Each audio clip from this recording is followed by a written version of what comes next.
Oh, I didn't see that stuff.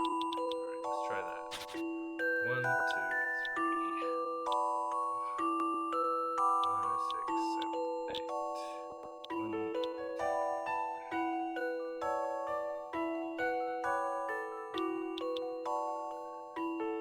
6, 7, 8. Nope. 2,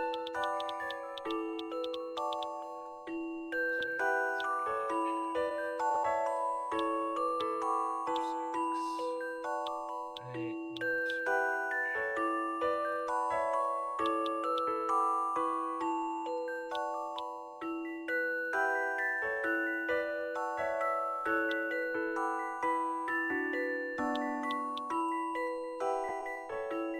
It would really help if I knew which one I'm supposed to start at.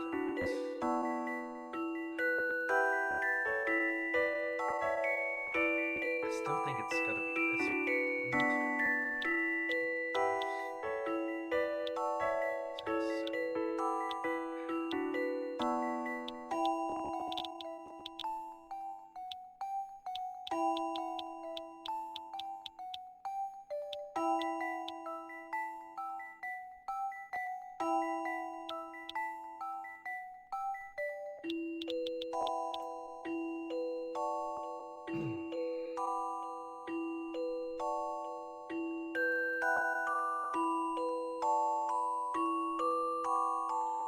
Can't be this one because if he takes this 2, he'll end up here.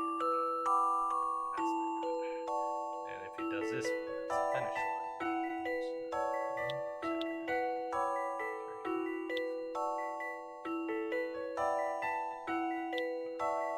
So, 1, 2, 3, 4, 5, 6, 7, 8.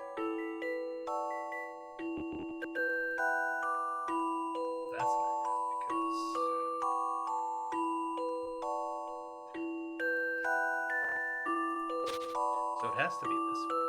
1, 2, 5, 6, 7, 8. 1, 2, 3, 4, 5,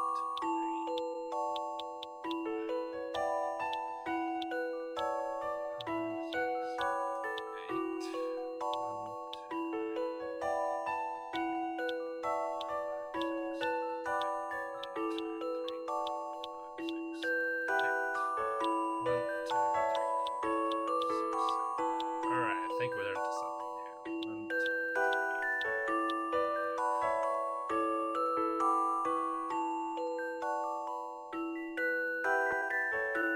Maybe not. 6, 7, 8, 1, 2, 3, 4, 5, 6, 7, 8.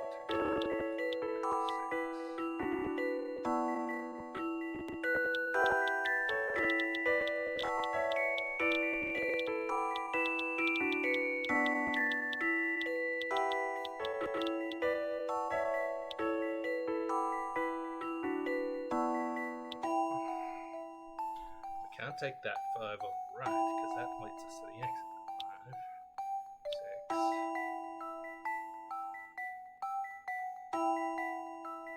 7. No, we can't do that because this is the way out as well. We have to walk on every stair in the garden only once.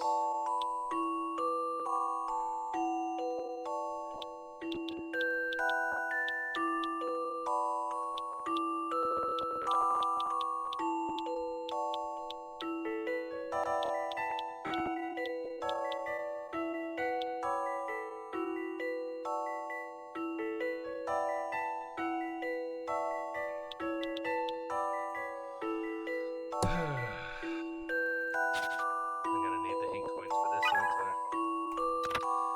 There may be 4 entrances, but there is only 1 exit. Try working backwards from the exit. That may help you figure out where you should start.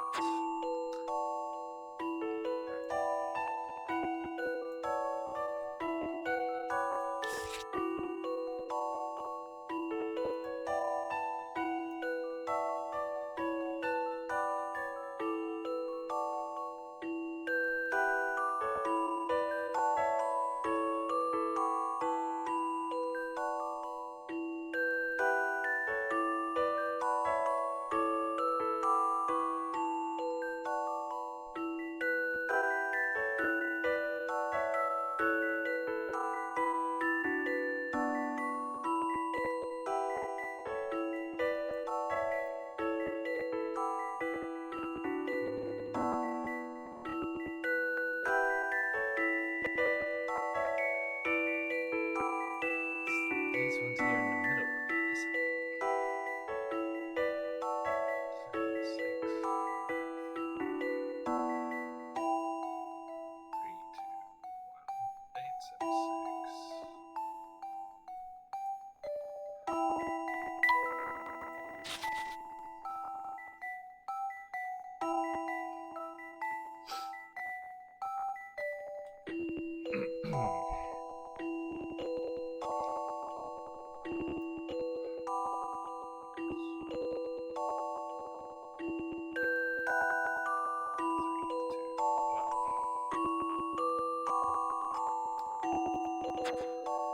Alright. 8, 7, 6, 5, 4, 3, 2, 1. So, out to start. 8, 7, 6.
Some puzzles must be met directly.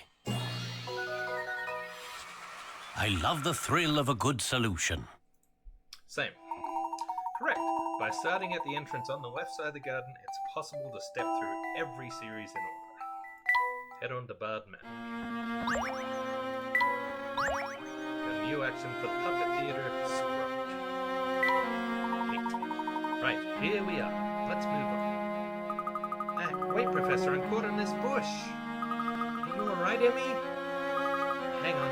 Ow, ow, ow. This man had better be worth it. With a little bit of work, one could grow anything in this rich soil. No sense in lingering here. Let's move on.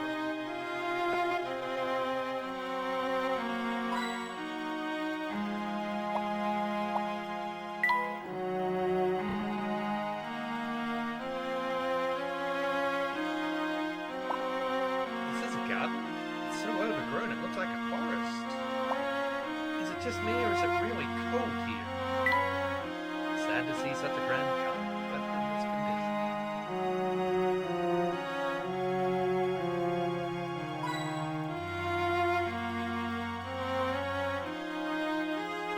Okay, that's all we can find here.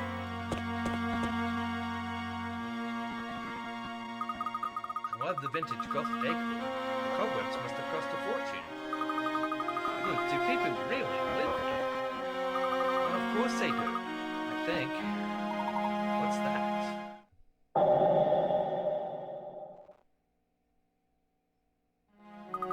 Did you say something, Mr. Layton? Let's find the front door. What a spooky arch to have for an entrance. It looks as if it was once carpeted with climbers and flowers. I can't say the arches around here are very pretty.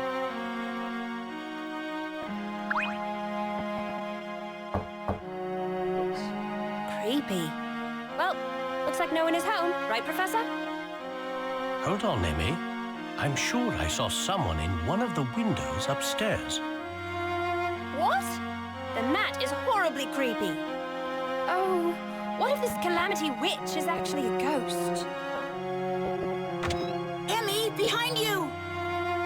Oh, right, Luke. I'm not falling for that. Ah! Hello. What do you young'uns want? Pardon me, sir. My name is Herschel Layton. Is Ariana home? What business is that of yours? We are investigating the Spectre. And who might you be? Who do I look like? I'm the gardener, Seamus. Sounds like he's voiced by a kid. The mistress has no interest in meeting with the likes of you. Now, go away!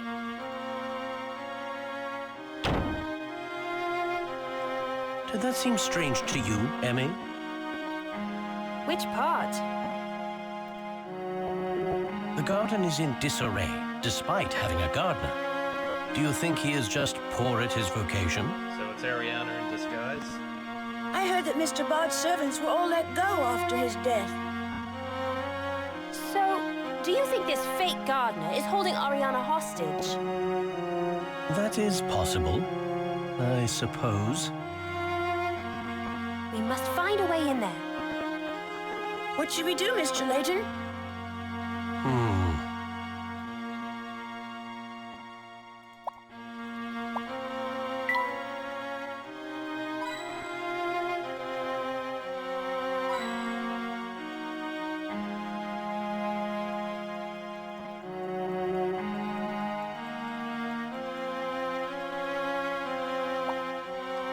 Corridor appears to bridge the mansion and the tower. Why is the corridor up so high? It seems a bit over the top, if you ask me. That strange spindly spire is rather eerie.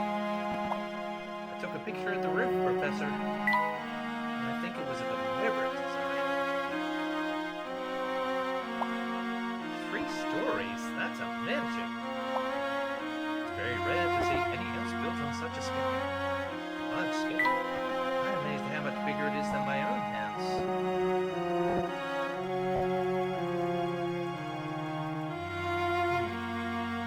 Alright, so how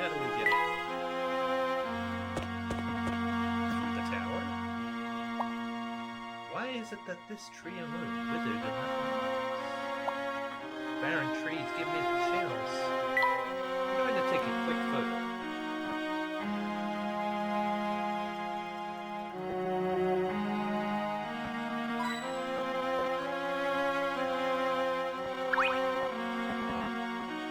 Professor, I think we can get him through this tower. We can get inside if we cross the bridge at the top of the tower. You two seem quite eager to go breaking into Barde. A young girl could be in danger. This is your duty as an English gentleman, Professor. You can't just turn your back on this, can you, Mr. Layton? Of course. Let's go. Come on, hurry. Amazing. How does a tree end up there? Any other place to grow, but no. Plants and humans alike cannot change where they will live.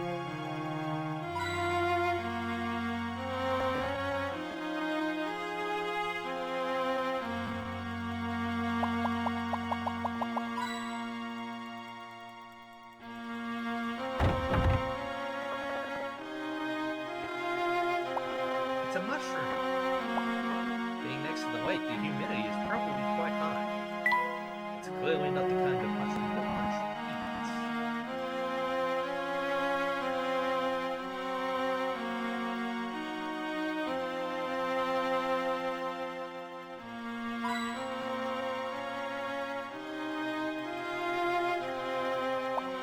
There's some moss growing on the wall.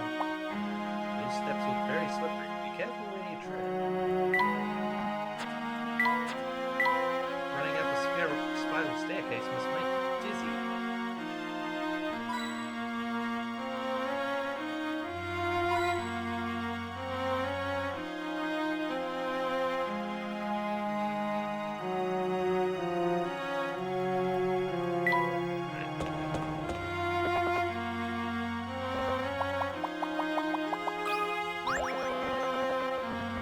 It's another hidden puzzle. Come now, it can't hurt to try. Maybe you should get off the staircase first. A rich man has a strange habit of hanging the paintings in his house in such a way that it's possible to tell how much the paintings are worth. In section 1, the two paintings have a total value of $2 million. In 2, the paintings have a combined value of $6 million. How many millions of dollars are the two paintings hung in section 3 worth? How am I supposed to know?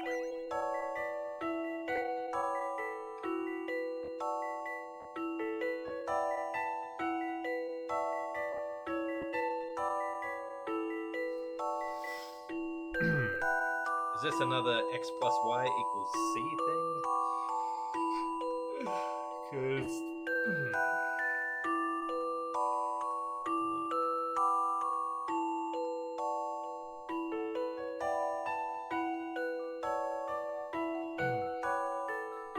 Alright, so we got two landscapes here for $2 million. Got a landscape and a portrait here. 6.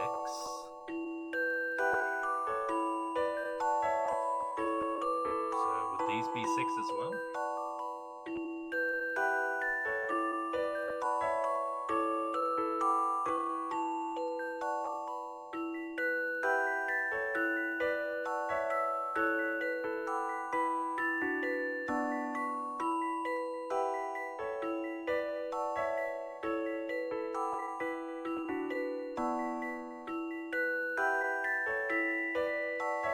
What else?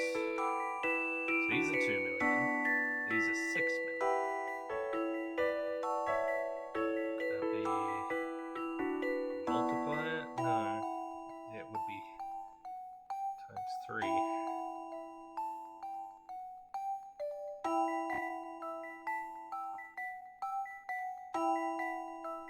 There's a bug in here. I'm gonna need some hints on this, I think. The rich man says, I can't think of a simple way of showing the value. What could he mean?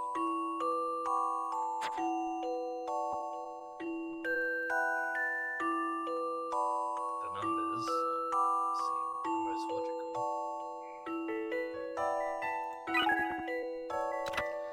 It might help to try looking at it from a distance.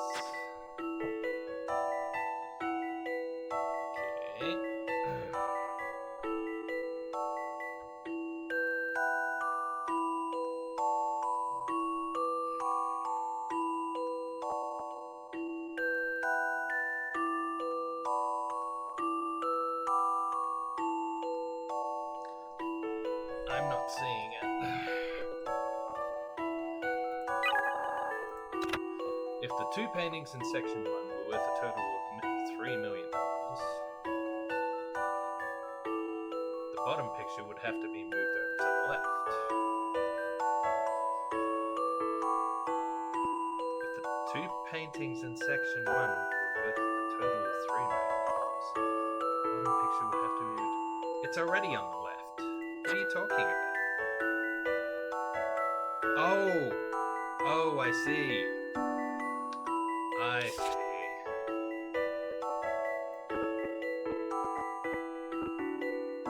$2 million. $6 million.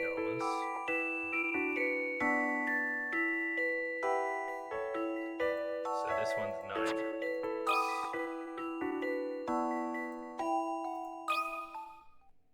A challenging puzzle, to be sure. No puzzle is without an answer.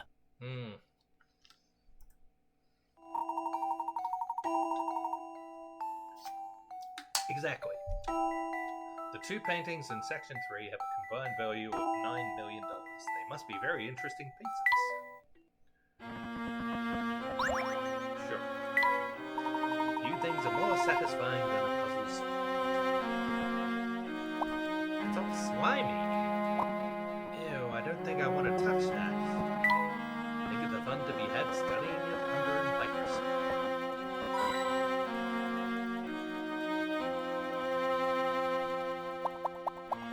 What we here?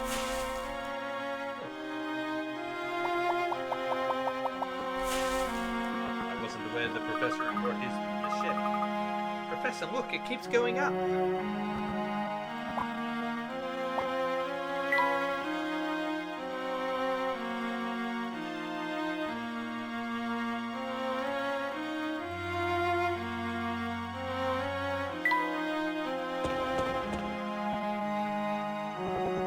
What have we here? Oh, what a view. You can see the lake, the town, everything. This must have been a lookout. It probably hasn't been used in many years. Can we get to that walkway I saw earlier from here? Strange. From the outside it looked like we could get there.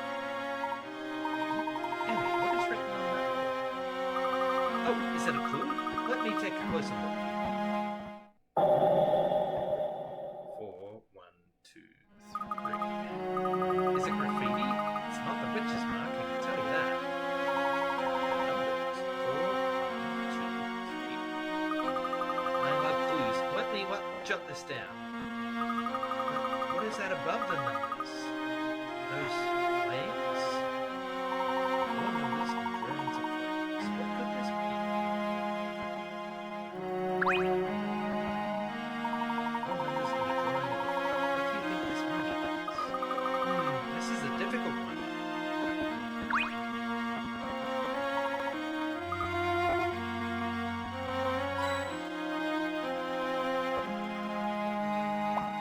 A splendid view. This calls for a photo. Mist rolling over the hills is an elegant sight to behold. I'd like to come back when it's a nice day, too.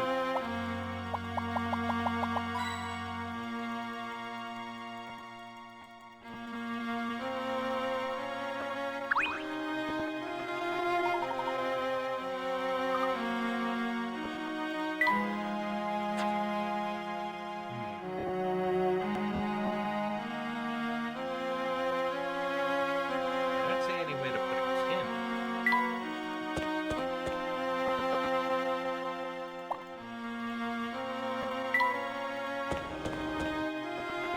Oh, here.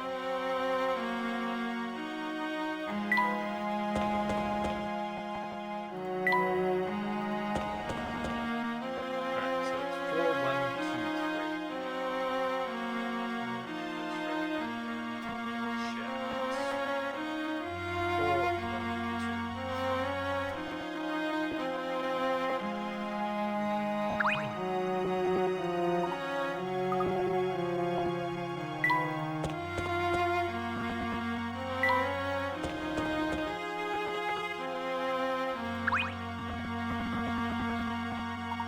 These seem to be gas torches. You don't even need a match to light them. don't suppose these torches are some sort of puzzle? Very sharp observation. Torches might be our key. Think so, Professor? Tap and they'll go to light. Tap them in the correct order to solve the puzzle.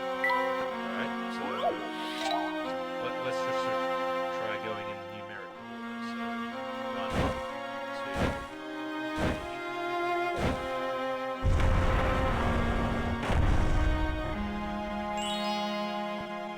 Cool.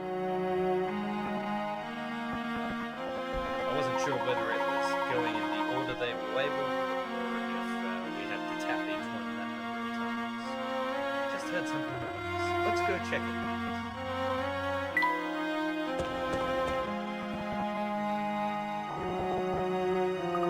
Professor, this entryway wasn't here before. As I suspected, the torches. That must lead to the sky passage.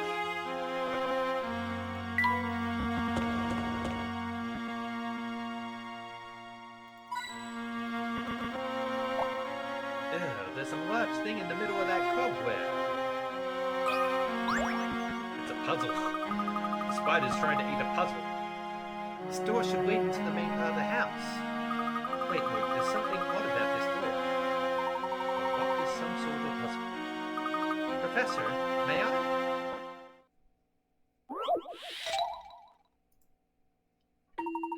To open the lock on this door, you must enter the correct numbers. To the right of the doorknob is a set of equations. Each symbol represents a unique single-digit number. If you solve the equations, you'll determine which symbol represents which number, and you'll have your key. Touch the numbers to change them. Alright, star times star equals club. Star times club equals diamond and spade. Spade times moon equals circle and triangle. Oh, hi, Tofu. You hanging out with me in the dark? Yeah.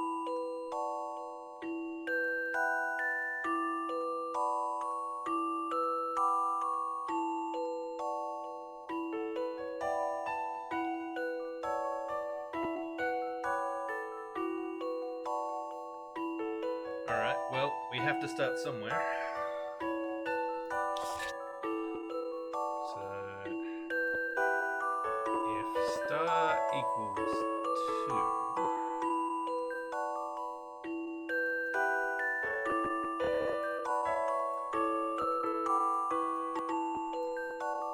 then club would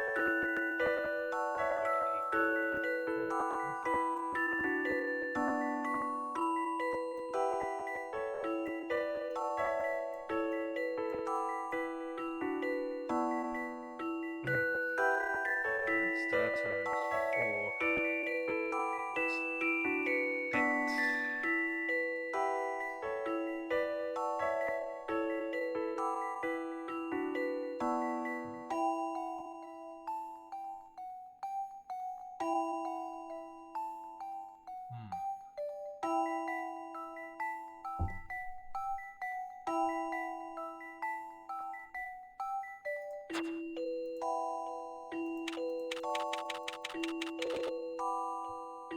Hmm. 100 possible combinations.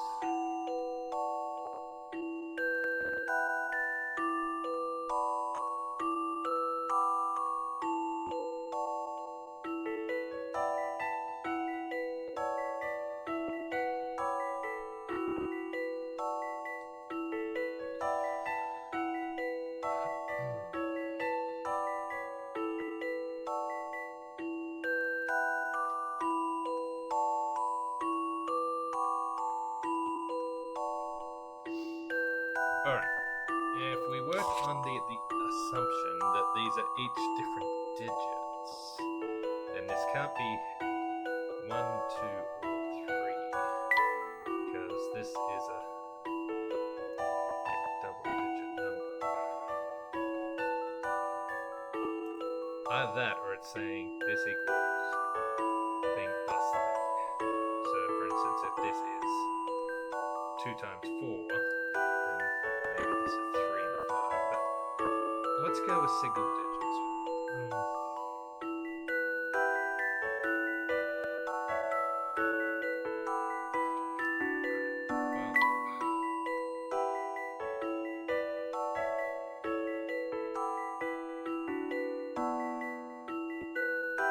So if star times star is 9,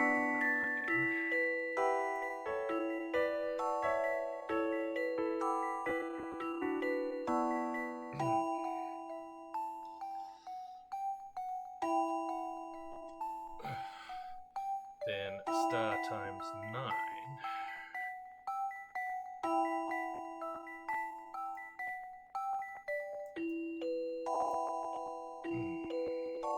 would be 27.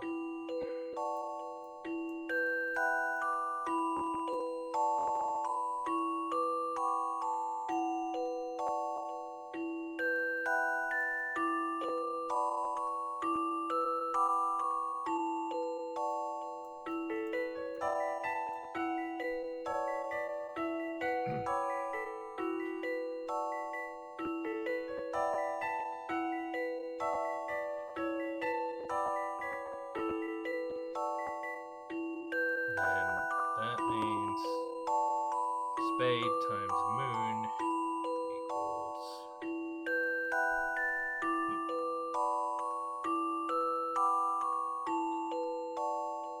well, that one would just be a guess.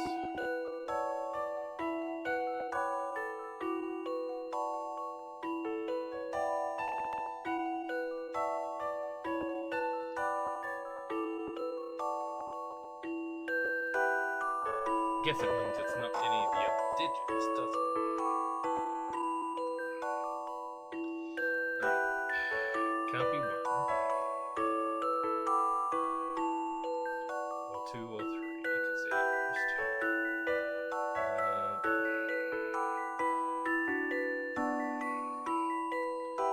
7 times 4 would be 24, but the 2's already been used.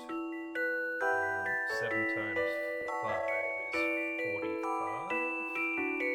That could work.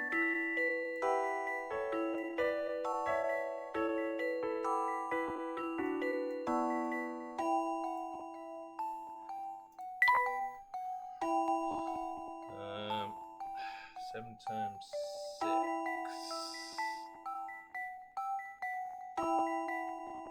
That's right, isn't it? 7, 14, 21, 28, 35. Ah, no, that's not right.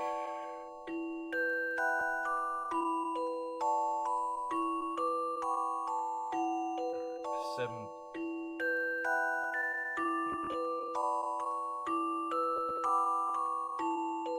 7 times 4. 28. No. 35. No. So 7 times 6 is 42.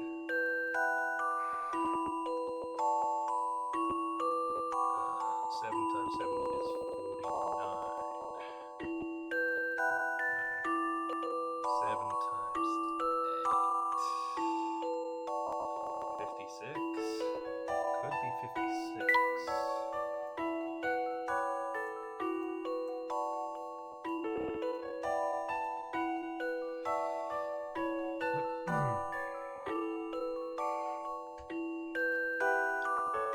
That makes sense, doesn't it?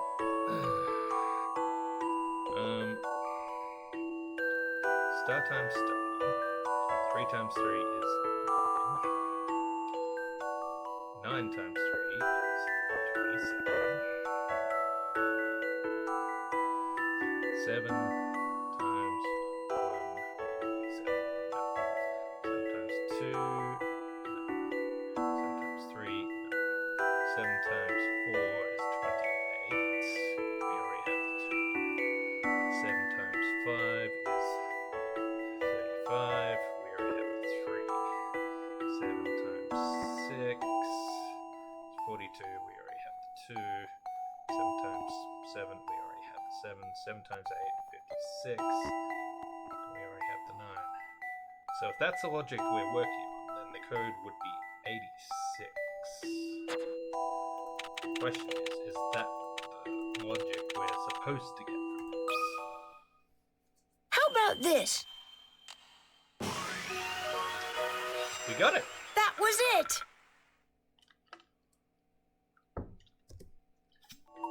Correct. Crescent is 8 and triangle is 6.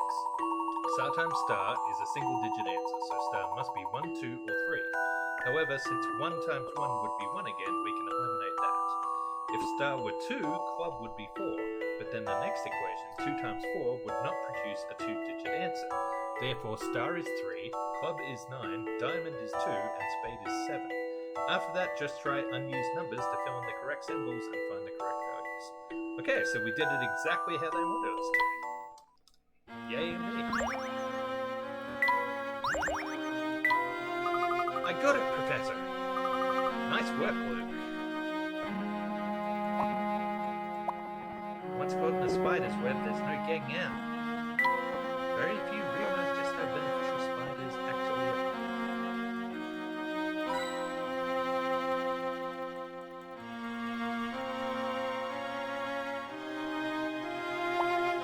From up here, you can see just how tangled the garden really is. Hey, look, I can see Bucky from here. If you look closer, you can almost make out the Layton.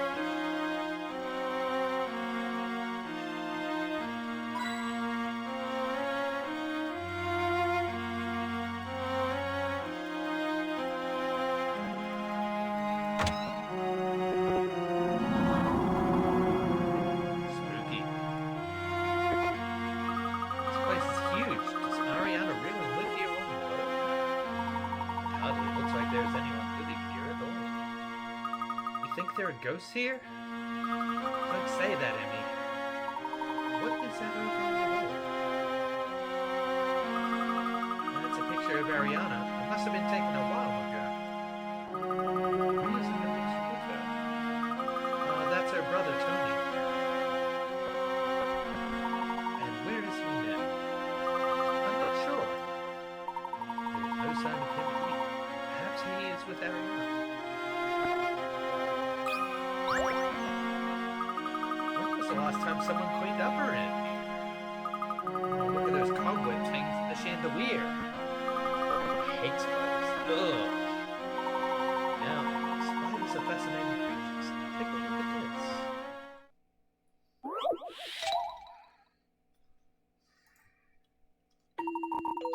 The spider made a very intricate web.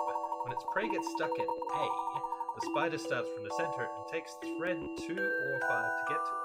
To get to the prey at B, the spider uses thread 1 or 2 starting from the center. The spider has a simple rule. Following this rule and starting from the center, which 2 threads could the spider take to get to C? Okay.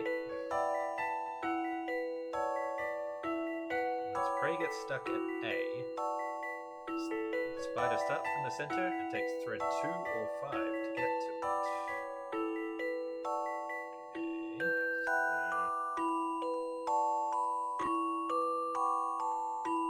Okay, so if we say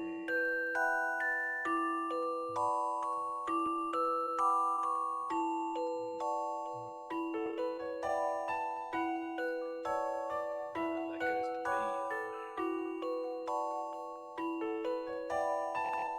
What if we go the other way?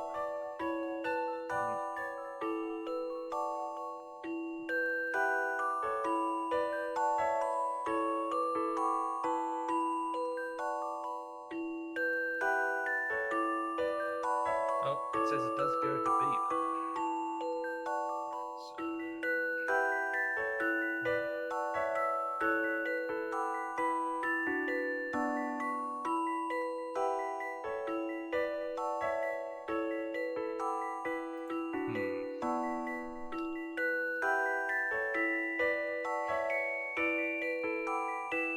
might need some help with this one. Spider webs consist of radial support threads and sticky spiral threads to catch prey. Normally, spiders only travel along the non-sticky radials, but this spider is particularly unusual. Find the path the spider takes to A when starting at thread 2 or 5. Maybe you will stumble on the rules the spider uses if you try out some different routes.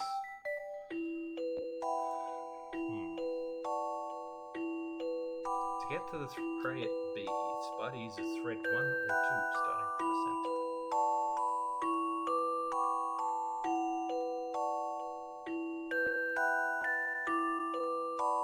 Yeah, that would get to B.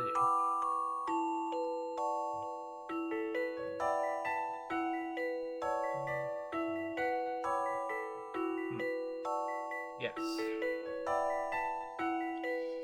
But it takes 2 or 5 to get to A.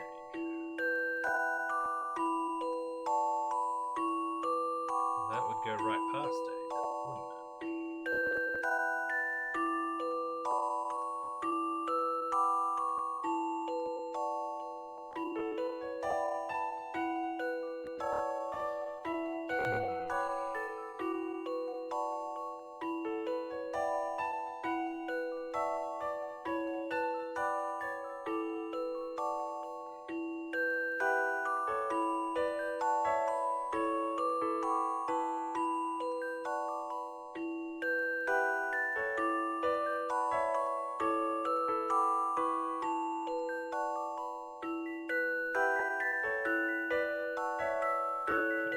Again.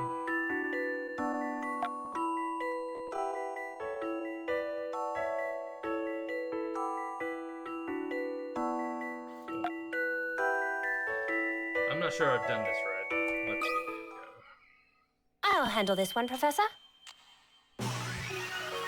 Okay. Well, You good. can't let a puzzle intimidate you. Prey fact. From wherever the spider starts, it always travels outward and turns whenever it meets another connecting thread. Oh goody, it's lunchtime. Oof, that kid's in trouble. I never thought you'd be afraid of spiders, Emmy. Yeah.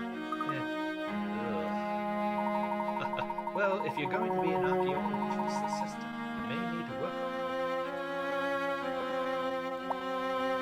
What are all these spider webs doing here? This ornate chandelier seems to have turned white with dust.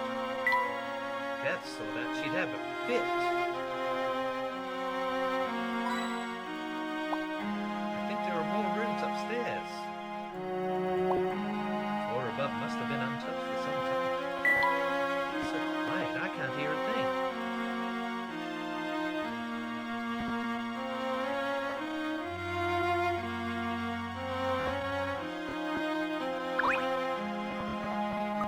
A picture of Ariana and Tony.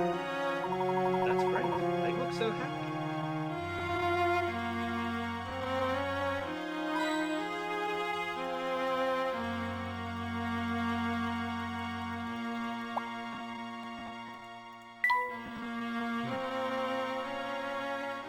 Upstairs or downstairs? Well, I guess we could go down to the... Oh, no, that's back to the...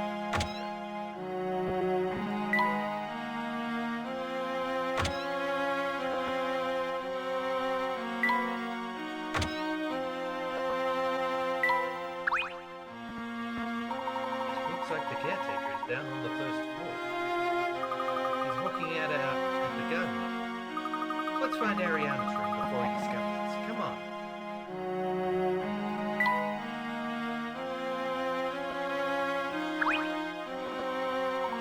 Oh, right. So I need to go this way. I need to. There are toys everywhere. Who scattered them on the ground? Ariana, these look more like toys a boy would typically enjoy. So the caretaker plays with toys? That doesn't make sense. And would also be very weird. There is a name on this toy car. Tony. So where is Tony? We haven't found anyone in his house. Perhaps he went out for something. A mess. Oh, a teddy bear. Looks a bit worn though. Every toy was very carefully picked.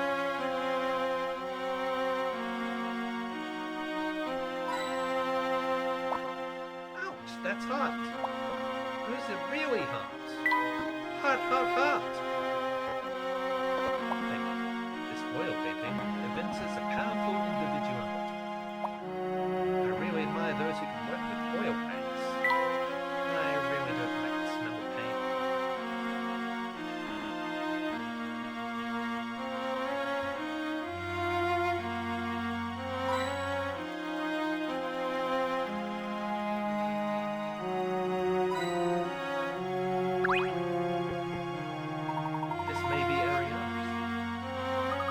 find out.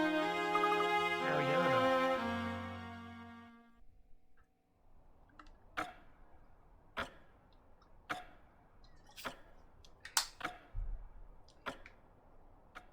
Hello.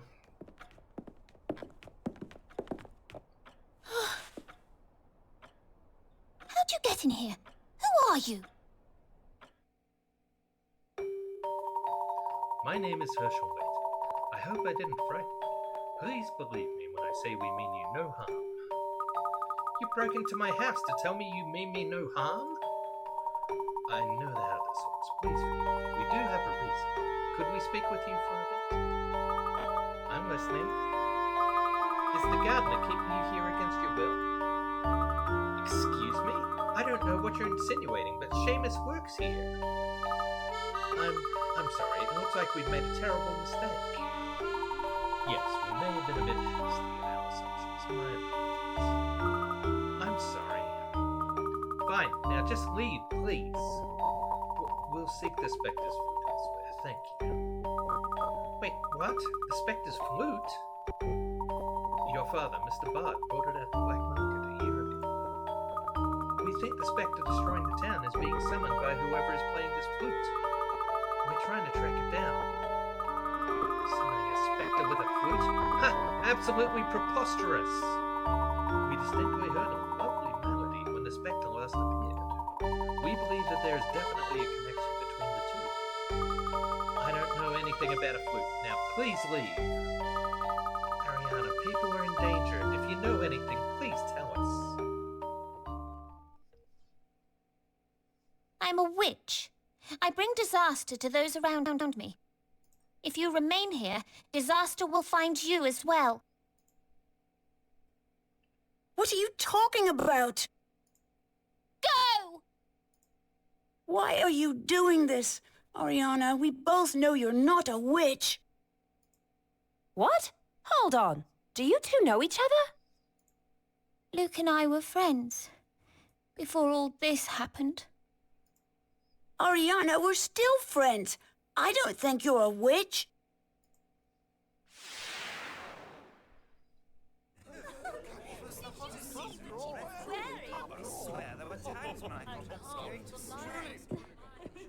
Adults talk about the most boring things. Huh? Don't you think? All they talk about is politics. And the weather, too. Yeah. Let's get out of here. Wow. I know. Amazing, right? Mm-hmm. Looking up at the stars reminds me not to take things so seriously. Sometimes the world can seem so big and scary. I know, but we're all so small when you think about it. I'm Ariana. Maybe you and I could be friends. Deal? My name is Luke. Luke Trudgeon. Oh, did you see that, Luke? What did you wish for?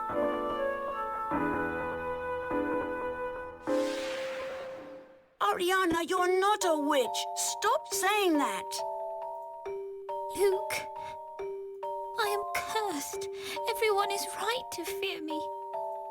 Ariana! Go away!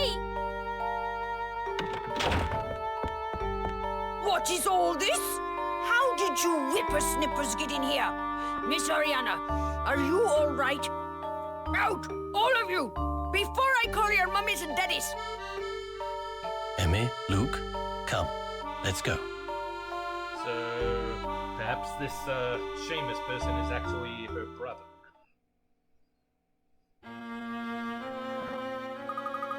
Professor, I'm sorry. That was all my fault. Nonsense. After all, I made the same premature judgment. Still, I am curious why Ariana's action was so severe. Luke, what do you know about her? Ariana is very sick. What? She looked fine to me. I think there is more to this than we could have. Let's go so we can discuss this in more detail.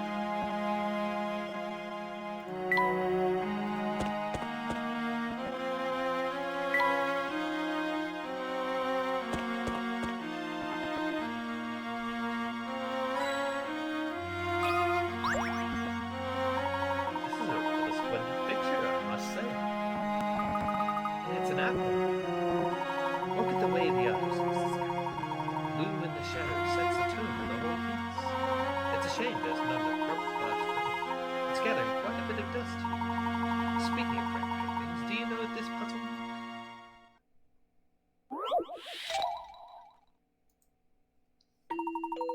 A priceless painting is held securely in a locked display case at an art gallery. According to the guard, the painting contains a clue to which of the 4 keys opens the case. So which key, A, B, C, or D, opens the display case?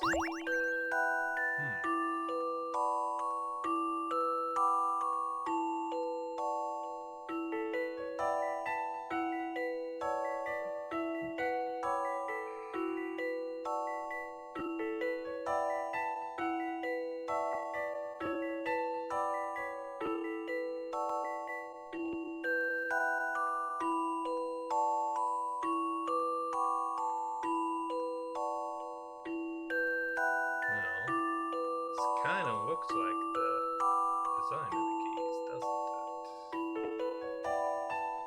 But there's only a gap here on one side. Oh, but that's just the flowers. Still.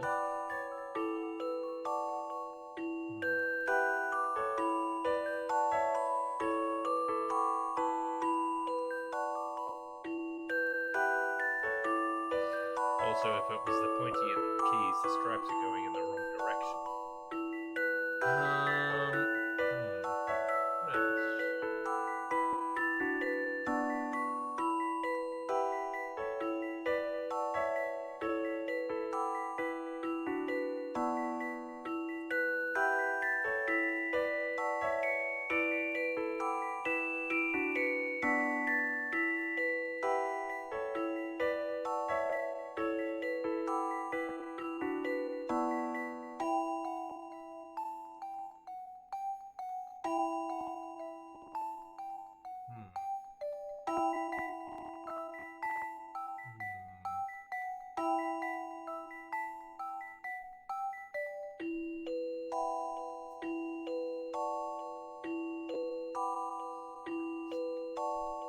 This kind of looks like a C here in her hatband.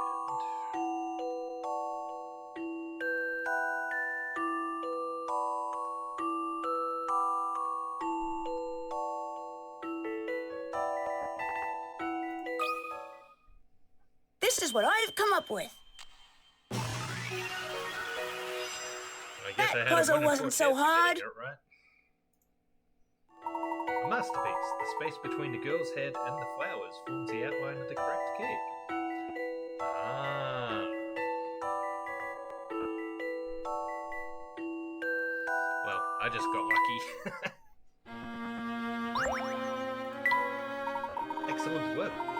Such a shame about the dust.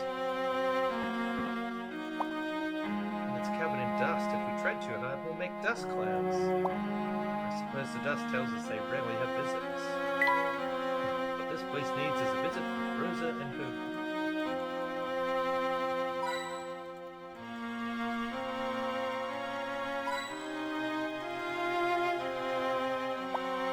Window is fogged up, I can't see out. The fog is so thick. It almost looks like frosted glass.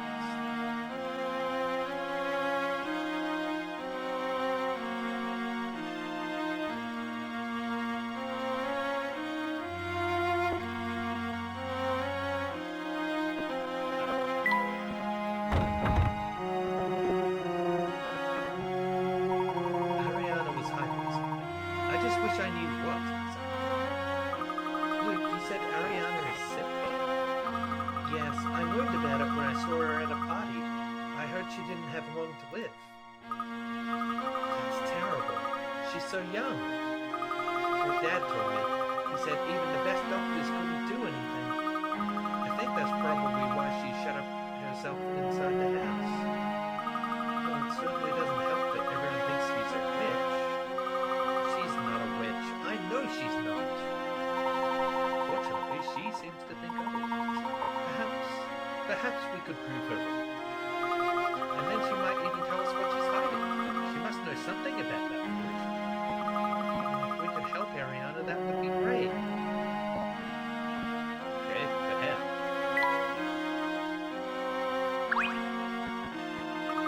Let's explore the the area west. Well, the lake is that way. The dam we saw uses the water from that lake. Since we're here, let's go take a look, Professor.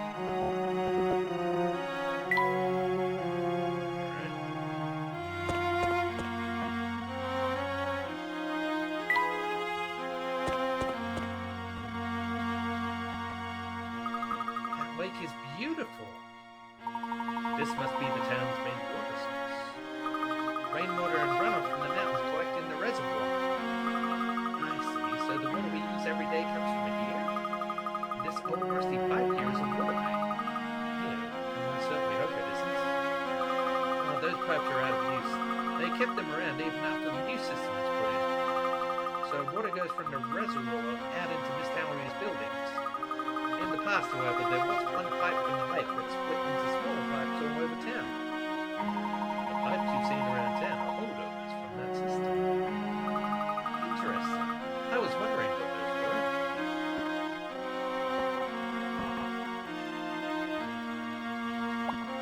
My father comes here and wants to fish. There are many types of mist. This seems to be steam off the river. It's just as misty out here as anywhere else.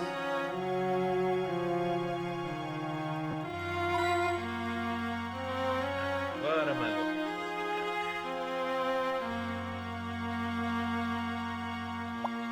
At least the water is refreshing. My clothes are getting damp as I stand here. I recall an old legend about a spirit who survived only on mist.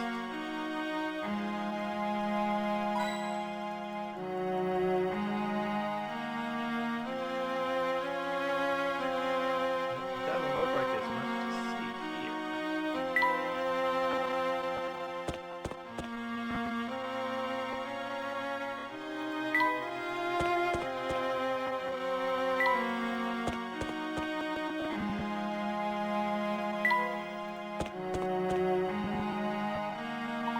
Maybe the residents of Higher Village are identified. Or maybe someone can give us some useful information. Let the investigation continue. Oh, there's suddenly a lot of people here. You two were in the market, yes? Yep, she's Ren. And he's Socket. Exploring new territory today? Yeah, Bucky want us to take one of his boats out for a wood test run. Oh, is that right? Of course. You can turn that stink eye of yours elsewhere, you know. Bro didn't happen to tell you two to keep an eye on us, did he? What? That's ridiculous. Yeah, we're out sightseeing in our hometown. Because you can't take anything for granted. Let's leave it at that.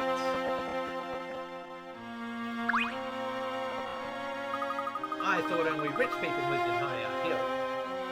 Yeah, this place is all run down. I wouldn't let my dog sleep here.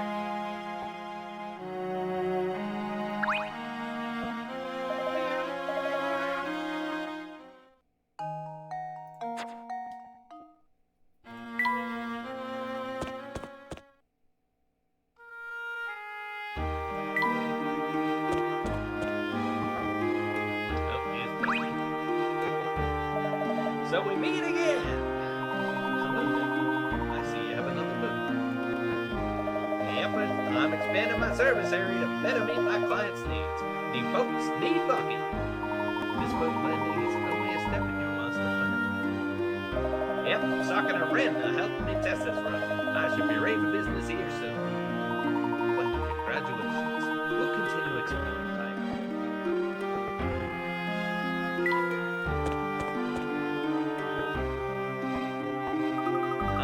Professor, what's that? What is what? Look over there. It looks like... I don't know what. That does look odd.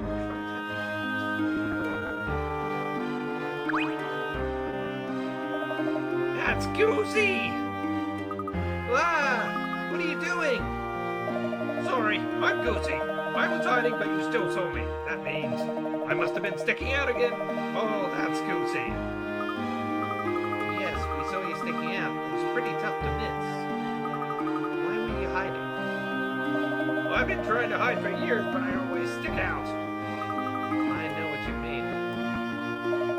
whenever we played hide and seek, the kids would always find me. I would just be hiding, and then I'd realize that my foot or my head would be sticking out. I've stuck out ever since, especially from society. I see. Of course you do. That's the problem. Well, I'm glad you stick out because now we can ask you a question. Do you know anything about Barde Manor? Just that all the servants were let go and only the kids live there now. Wait, do those kids stick out when they play hide and seek too? Not especially. Thanks for your time. Oh, so you just pumped me for info and tossed me aside? I see how it is. I guess that's goosey. And that is goosey, I suppose. He's an interesting one, huh?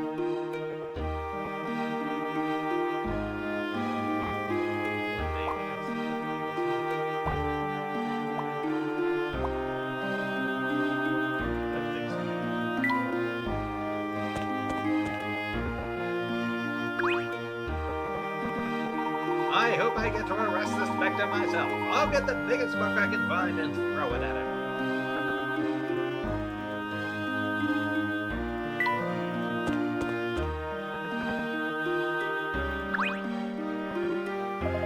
Faster witch than a Spectre. When things like this happen, you never know what's next. Someone is pulling the strings behind some curtain here. Logic says you gotta find the curtain. Okay, so I asked one of the Whipples about the witch. Have you thought maybe she's the one controlling the Spectre? Duh! I mean, a witch and a Spectre? Isolated entities? I doubt it. Witches love to control spectres. There's absolutely no reason to believe anything you just said. Whoa, kid, relax. Sorry, I didn't have the report full of facts and stuff. Sheesh! Anywho, have you seen that widow gardener up at Barde Manor? One servant for that huge place? If I kept one servant, I'd keep the cook. You can't eat a garden. She's got a point there.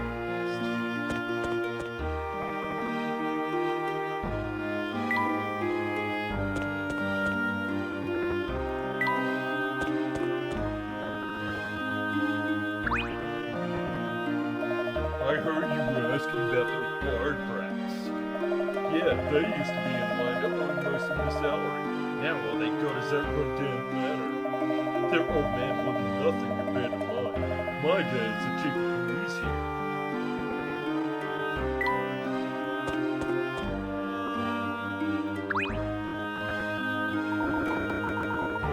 The mission of the Misthallery police force is to serve the people. We refuse to not cooperate. We're open to the general public except when we're too busy doing it.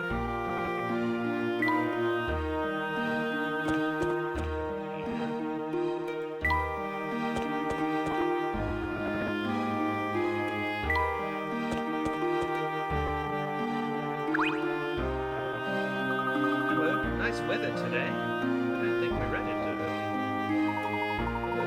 would you mind if I asked you a couple of questions? Oh my, it's been so long since I've spoken with a true English gentleman. By all means, ask away. Why, thank you. Are you at all familiar with Barde? Well, Mr. Barde died about a year ago, and the house has been closed up since then. I've heard all the servants left town. I hope that poor girl is alright. Do you think she's a witch too?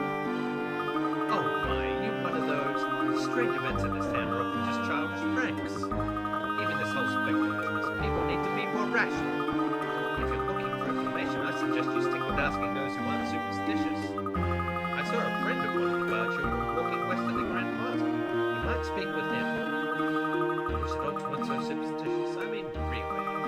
If only I could speak to my husband like this. Don't you go falling for any Spectre who bluffed west of the Grand Plaza.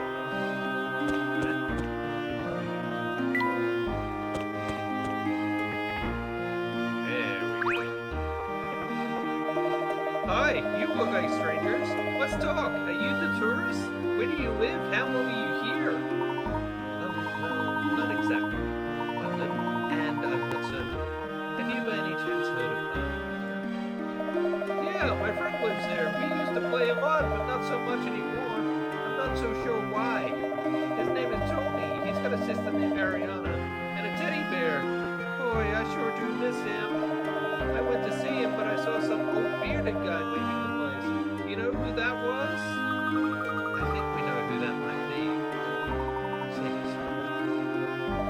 He had a shopping bag and I followed him to the market, but I ended up losing him.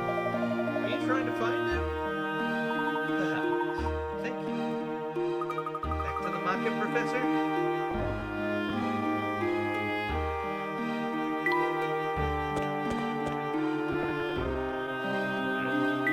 Shall we see if we can take the boats? Shortcut to the market.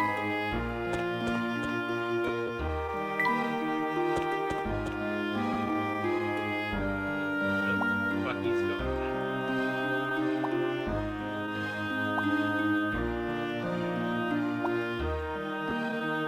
Alright, guess we're going the wrong way.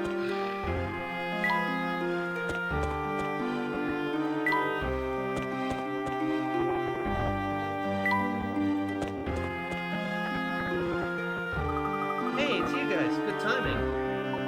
Oh, why is that? The old man from Barde Manor just looked down the canal. Ah, that's why Bucky wasn't here. You were the ones asking about Barde Manor, right? Yes, we were. Professor Seamus is probably heading for the market.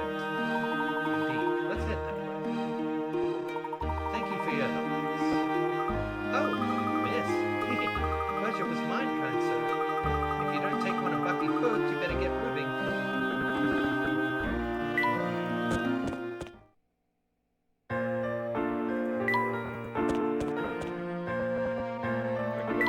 Quick.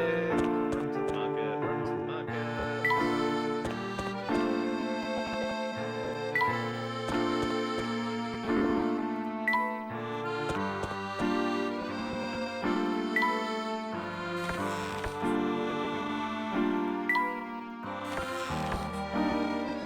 I don't think I like the creepy creatures. So, do you see Seamus? Mr. Layton, won't Seamus be upset if he catches us following him? We're just out shopping. If we don't see him, maybe we can get some information. We can ask Aunt Taffy, or maybe the Black Ravens. You haven't gotten any younger since last time. You're still not getting any candy, Missy. I'm investigating important investigation, thank you. Wait, so where is all your kid? I'm all sold out! Not that it matters in your case. Really? But you had so much. Yeah, some kid with a sweet tooth and too much pocket change came by and cleaned me out. Did you also happen to see an old man with a long white beard? Nope, Clarence was here, but that guy couldn't grow a beard if you fertilized his face. All I saw was that little boy with chestnut-colored hair. He came in and swooped up all my candy. When a polite little boy from High-Yard Hill comes and asks for candy, you give it to him. So it sounds like Tony D. Beard wants to get shopping. High-Yard Hill, eh? Do people often come from that far away just for your candy? What? People come from the moon for my candy. Here, President. Wait a sec.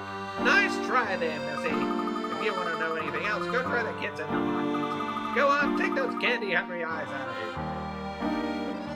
Andy, we can figure something out later if you really want to.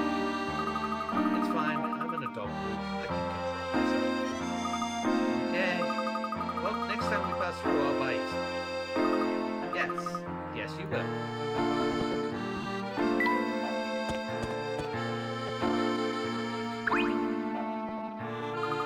Welcome. What can I do for you? Have you seen an old man with a beard? You mean Mido? Can't say that I've seen him today.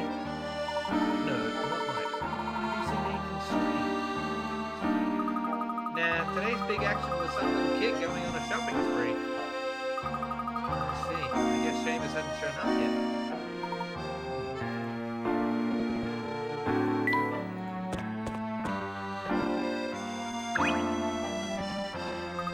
Someone just poured out all of Aunt Taffy's candy.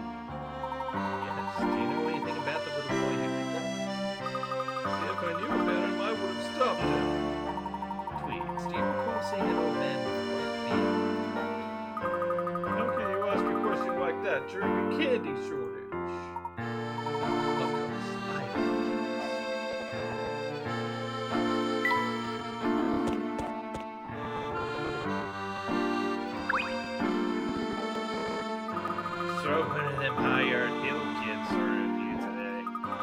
come down here now and then. He's a rich kid for sure. You can just smell the money on him. Any chance that he knows the old man with the white beard? Can't say I did. Maybe you should ask Crow.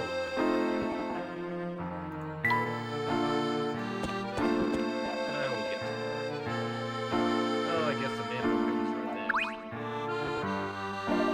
Oh man, this is awful. Crow is away. You know that the Black Ravens will play. Crow is out. Yeah, I don't know. You need to check out something. He'll be back. If you need Crow, I'll give him the message. I guess. If you want me to put me through that.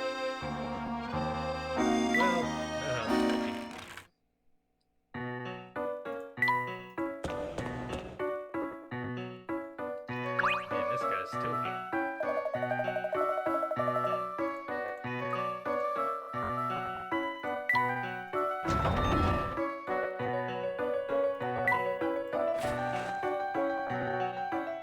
Now this Crow. You're back. You find the witch? You could say so, yes. So what are you doing back here? You were wondering if you had by any chance seen an old man with a bushy white beard? I heard you've been asking around about that guy. Haven't seen you, bitter man, sorry. But I did see something that might interest you. What would that be? A juicy piece of info. Not for nothing, but ain't nothing for nothing, if you know what I mean. How about you solve this puzzle?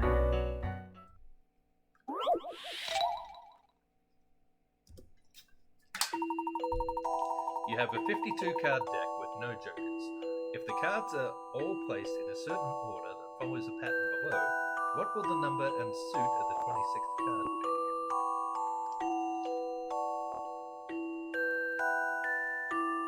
Alright, so numbers are going up by 3. Ace, 4, 7, 10. Jack, Queen, King, 3, 6, 9. 2, 5, 8. Jack. Yep. So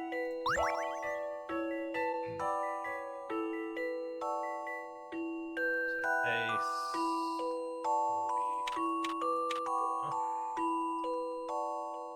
Diamond, club, heart, spade, diamond, club, heart, spade, diamond, club, heart, spade, diamond, club, heart. This took some creative thinking. A little more thought is in order.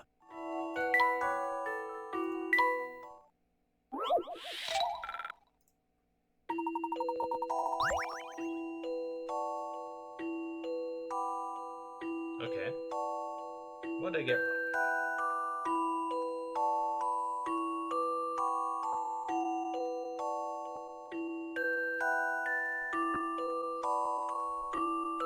Ace, 2, 3, 4. 5, 6, 7.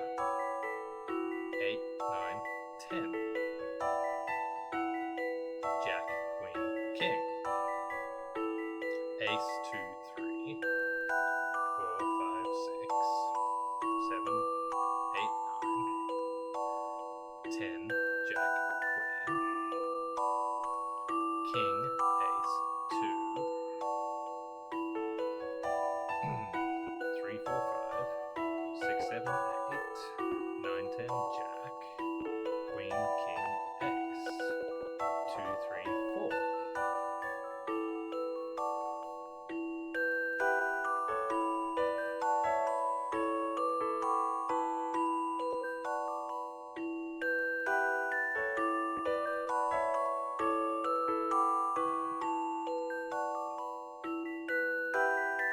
Huh. So what's the problem?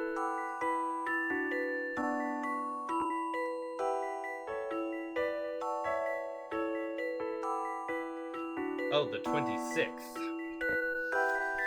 Alright, so how many we got? 2, 4, 6, 8, 10, 12, 14 cards. Okay.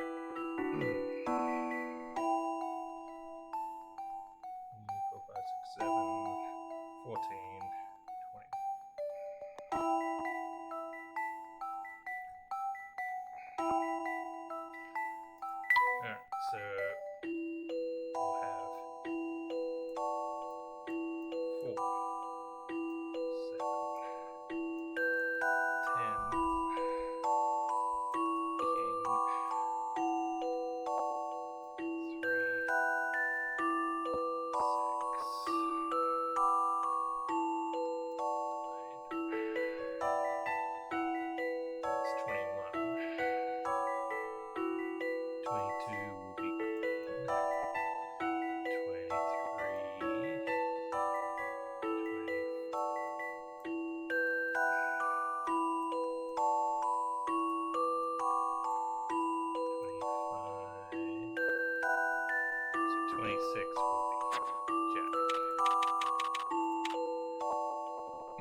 some puzzles must be met directly. A gentleman leaves no puzzle undone. That was tricky, making me go for number 26 rather than next in sequence. Correct, the Jack of Clubs. The suits maintain their order of diamonds, clubs, hearts, and spades. 2 numbers are skipped for each card.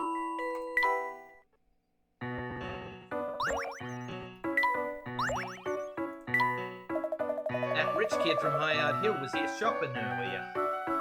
Is he a friend of yours? Is he a friend of yours? I don't make friends with the patrons. I might talk up our best auction coins, but that's it. I see. Anyway, he was on a shopping spree with buying candy, groceries, and household stuff. Large quantities too. He was here to stock up. Do what you will with that info, but I know something fishy when I see it. That certainly seems like something the Black Raven does good. Don't say that name out loud. Sheesh. My apologies. Right. Thank you very much for the information. You got it. We didn't find out anything, and we lost Seamus. Now what do we do? We learned quite a bit, actually. And if I'm correct, there may be an incident in town very soon.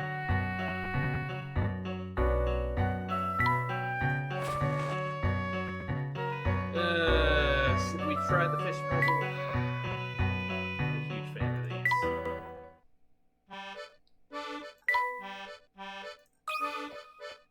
Pale moonlight filters gently into this cozy room. Keep an eye on the time and don't snooze for too long.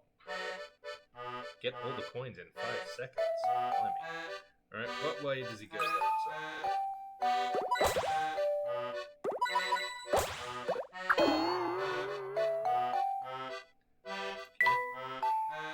So we need to put a bubble here to start with.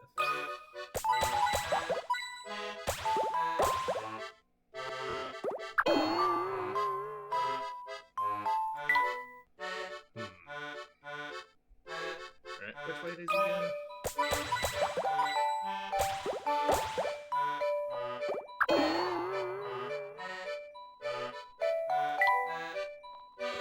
Not a whole lot of help. He doesn't bump into anything else.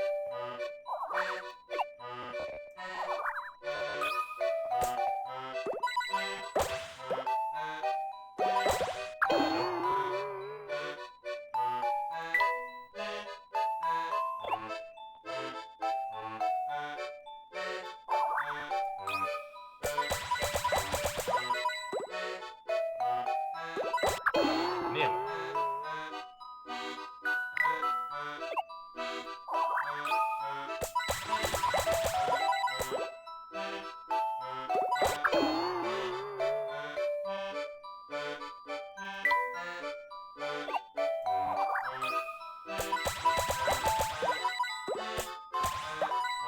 Hey, we got it.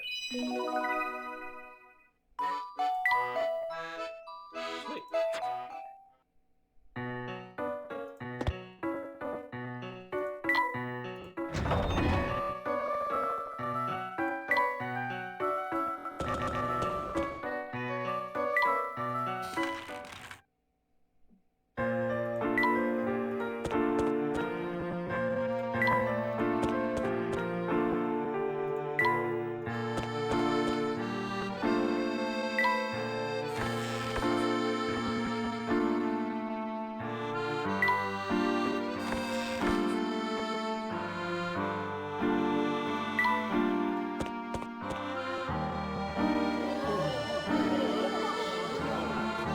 What's going on here?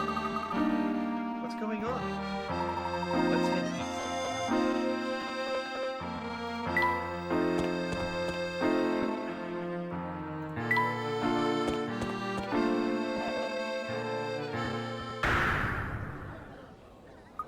Professor! What is it, Emily? Oh dear. That's a witch's mark.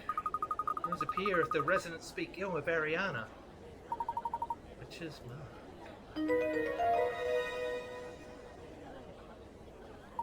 I feel like Tony's been in and a candy wrapper. Just as I suspected.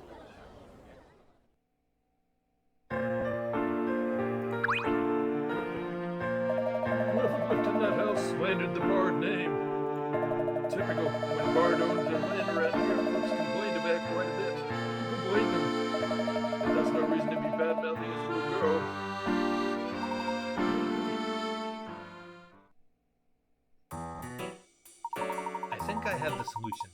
turtle in Nick.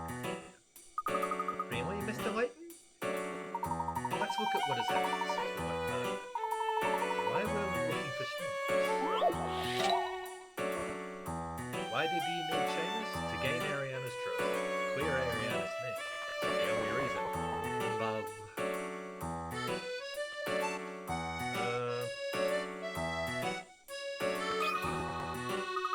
Was it to clear Ariana's name? Correct. If we can prove that she is not cursed, maybe she'll help.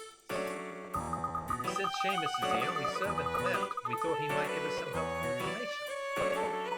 But then we lost track of Seamus. We heard that he was spotted in a boat that he frequented the market, so we tried to follow him. We didn't see him at all. However, we did get some good information. Which person of interest was seen shopping at the market? Minder without glasses, a boy from Highard Hill, Clarence and his new agent. Do you mean the boy from Highard Hill? Yes, Crow said he saw a boy buying food and everyday items, and there was Aunt Chaffee's candy. You think the candy has anything to do with our investigation? Yes, I think it does. We saw the witch's mark. Did we see anything else there? Was there another clue near the witch's mark? Candy wrapper. Candy wrapper was lying. That's correct. Now, who could that have belonged to? Well, that boy from Highard Hill bought some of them. No, he bought all of Aunt Taffy's candy. That is correct. What are you saying, Professor? What happened to Seamus? Let's head back to Barde. It's better if I just shoot.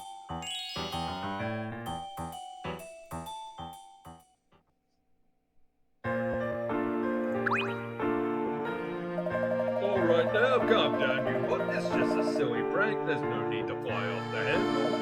Just take a deep breath and relax. Breathe in, breathe out. Breathe in, breathe out. Let's try it again. From the top. In, out. Professor Fish, please. Feeling a bit lightheaded. Okay, now, what's going on here?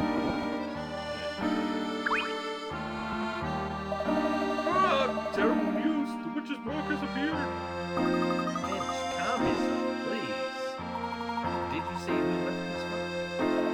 No, I turned away for a second. Caw-caw, caw-caw. I didn't even see anyone come through here. Maybe it appeared on its own. Nobody painted it. Oh, this ruffles my feathers. Curses don't come up too much in this day and age, but when they do, oh, you better watch out.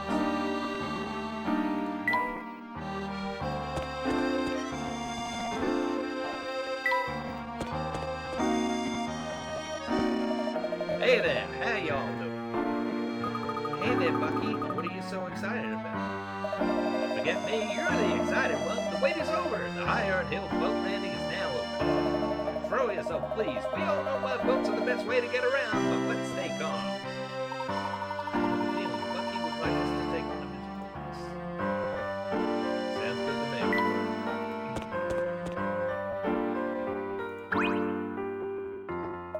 If you want to ride, Bucky has some great boats here. Yes.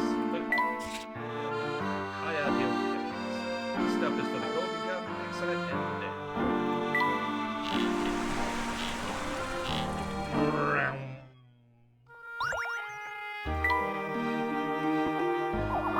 Oh. Thank you, Fish.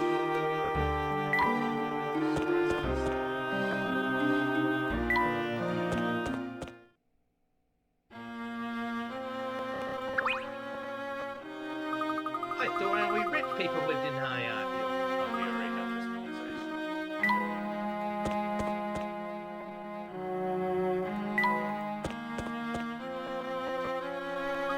I see someone down by the lake. Let's go down there and get a good look through this fog.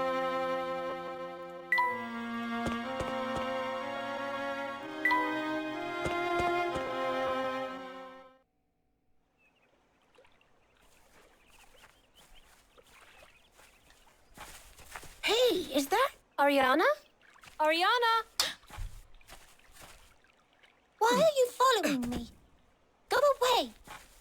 If you do not leave me alone, I will not be responsible for what might happen.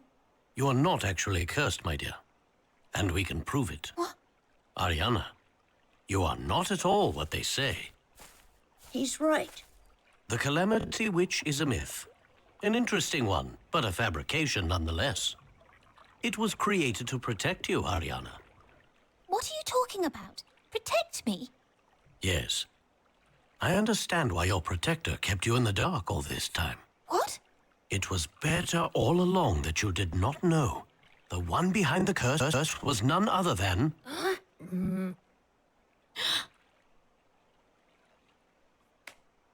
You there, young man.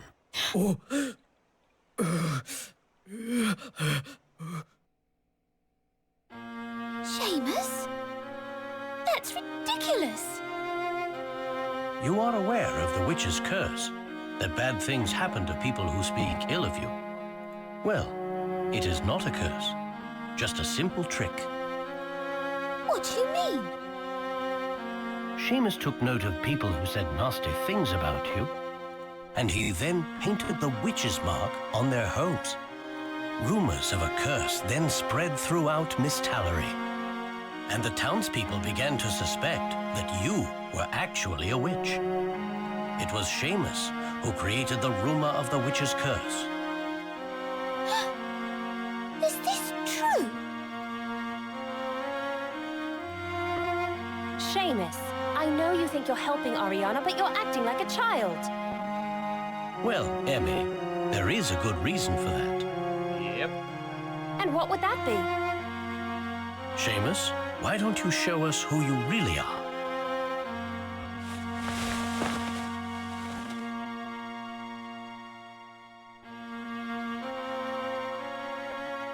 Tony? I couldn't forgive the people who said mean things about my sister. Tony? What have you done? Professor, how did you know this? There were many pictures of Ariana with a young boy, but he was nowhere to be found, although we saw many signs of his presence. I'm sorry my brother caused so much trouble. We just wanted to be left alone. We don't want people to fear us. We're looking for the Spectre's flute, Ariana. Can you help us? Your father purchased it on the black market. The Spectre's flute? I don't know anything about it. Ariana, please. You don't have to be afraid anymore. You don't know anything about me. Perhaps we should all calm down a bit. I have told you. I don't know anything about a flute. Now leave! Ariana, I'm sorry. She's definitely hiding something, Professor. Ariana, if you want us to leave, we'll leave. We will? Yes. Emmy, we should go now.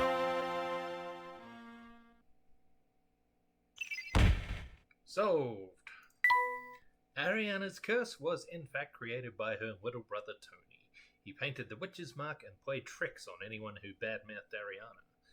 Tony didn't realize that many of the townspeople were simply concerned about them.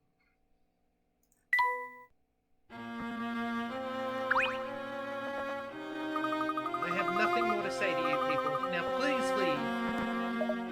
Yeah.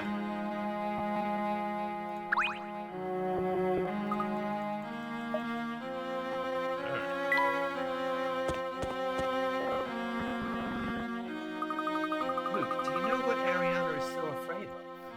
I think this is a good time to talk about it, and perhaps what we may be afraid of as well. You mean the Spectre? It's okay, Luke, it is very scary. Emmy, you don't understand the true terror of the Spectre. The Spectre threatens to do more than just destroy our town. What do you mean? The Spectre can destroy the very fabric of our families. Ruins not just our houses, but our homes. When we become filled with fear, our hearts go cold. I fear that has already happened. You think this is something the Spectre can do to people? generations. It hears all. It's listening to us now. And under the fog of its powers, the keepers of the town become nothing more than pawns, like my father. Mr. Layton, you are everything I hoped you would be. I am so glad that I chose to seek the help of an adult from outside of Misthallery. You have not disappointed me. The Spectre, the Witch, Mr. Barde, this is all happening so fast.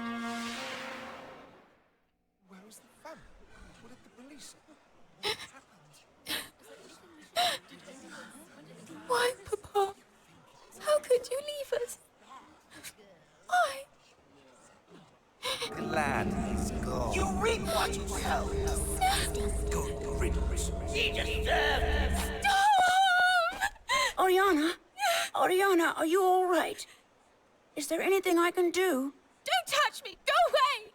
Go back to your nice family and your perfect little house! I hate you! I hate everyone! Oriana? Just go and leave me alone.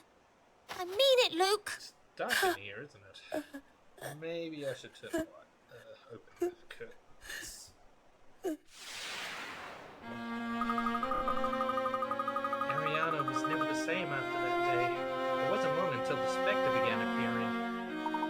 Really?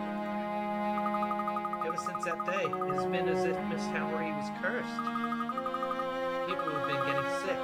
My mother disappeared? Disappeared? What do you mean? My father says she's traveling, but she wouldn't just go on a trip without telling me. I know her. My own father is lying to me. He's under the power of the Spectre. I know he is. The Spectre will take over the heart and soul of every man and woman in this town. His fear will then reach out and take over the entire world. And do you think that Ariana feels this way as well? Is that why she wants to be loose? She doesn't know who you are or what you really want. She's already lost so much. Professor, I don't know about all of this. I sense Clark's uneasy since you simply isn't acting like himself. I believe that the Spectre has these powers in this world. What?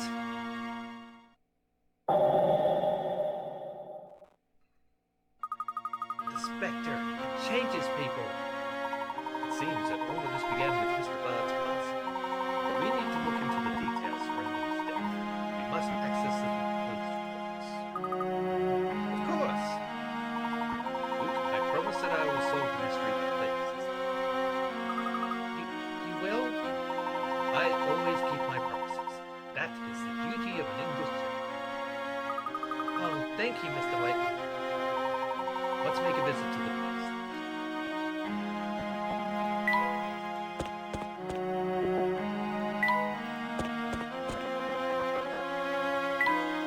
Alright, to the police station we go.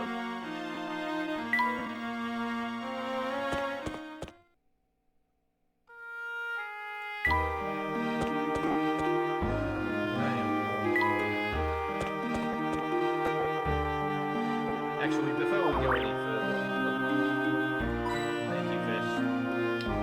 Before we go any further, I might just help myself to a break. So bear with me just a couple of minutes. I'll be right back.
vehicle. I have no doubt that the overboard great pride. Perhaps it needs a little push in the right direction.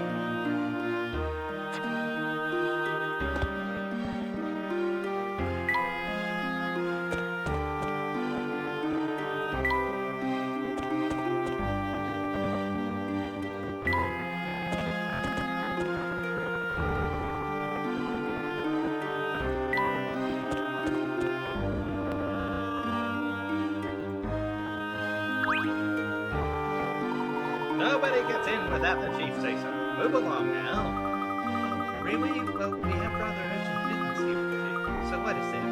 Now. Okay, sure. Why didn't you just say so in the first place? Forgive me. Right this way, please.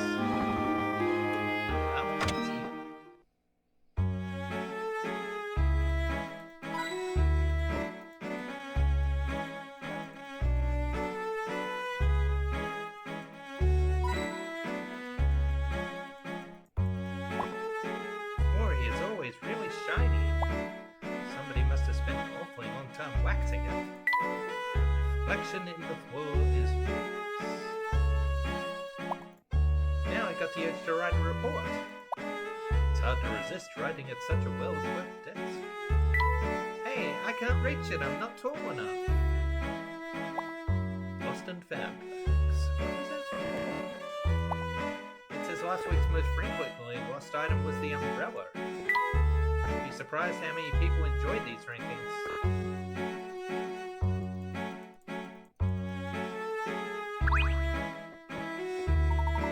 And how may I help you? My name is Herschel. I'm investigating the Spectre by request of the man. I need to look at some records. Well, the chief is out investigating the Spectre as well. Can't show you nothing until he gets back. We need the chief's permission, sorry. It's official police policy. Our archives go to Scotland Yard every year. If you need something now, you can check there. Amusing. When do you expect the chief to be back? Tough to say. Could be as few as 5 hours. Could be as many as 10. Thank you. You've been helpful. This is a problem. We're not getting any help. It looks like the chief won't be back anytime soon. And this is just a hunch.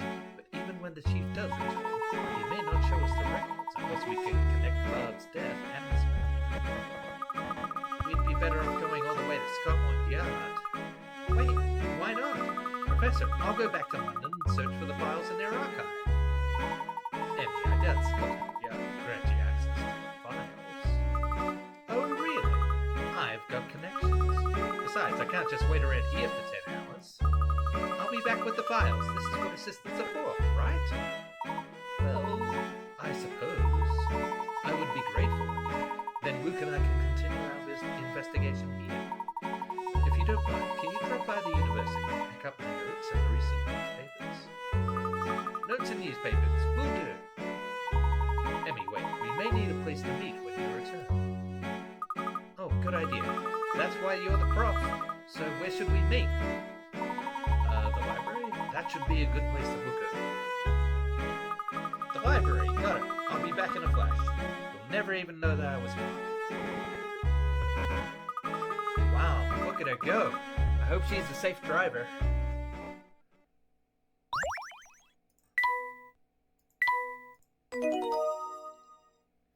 Oh, is that the end of the chapter? Well, maybe this is a good place to stop for today.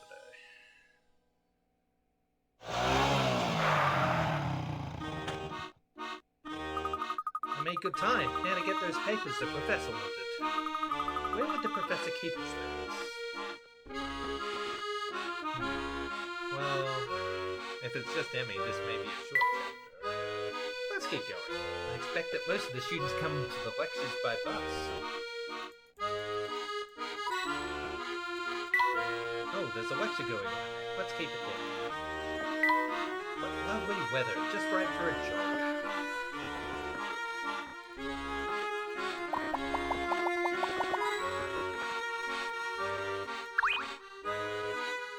I need the professor's notes first.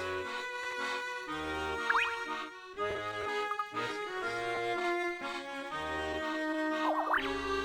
Thank you, Fish.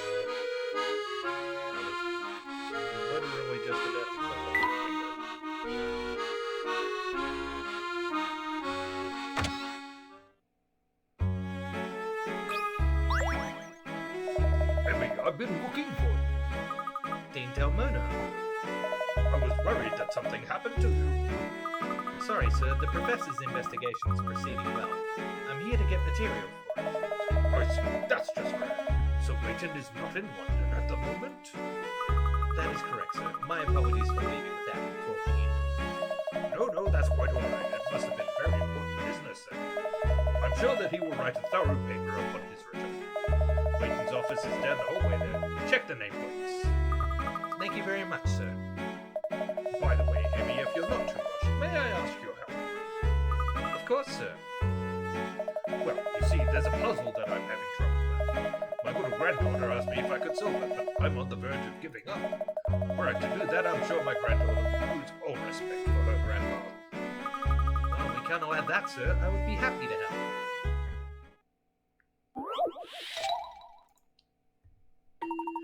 Here is a bookshelf crammed with thick, heavy encyclopedias arranged as shown. All the books have the same depth, and they fit perfectly onto the shelf. There is one book that nobody ever takes from the shelf first, no matter who is browsing the shelf. Touch which book that is.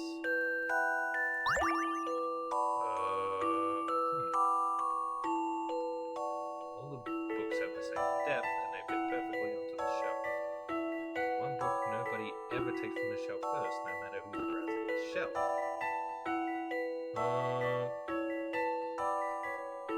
Would be number 8.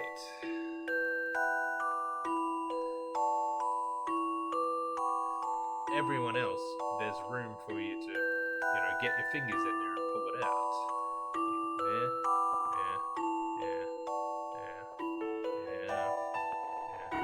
Yeah. What do you think about this? That puzzle was no problem.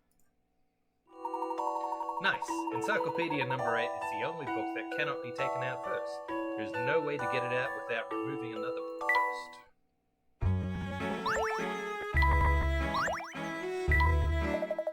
I see you are the perfect person to assist Layton. Keep up the good work, Emmy. Leave it to me, sir. Professor Layton is in good hands.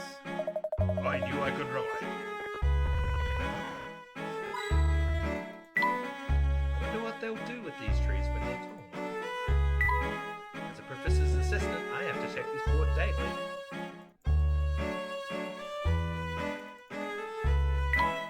The spot between the stairs does nothing but gather dust.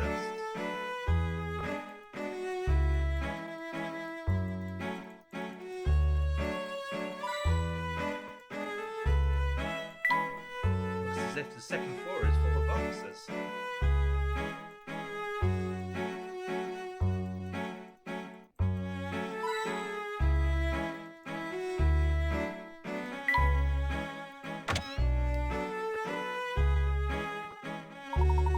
I haven't seen the professor since he rushed out of here yesterday.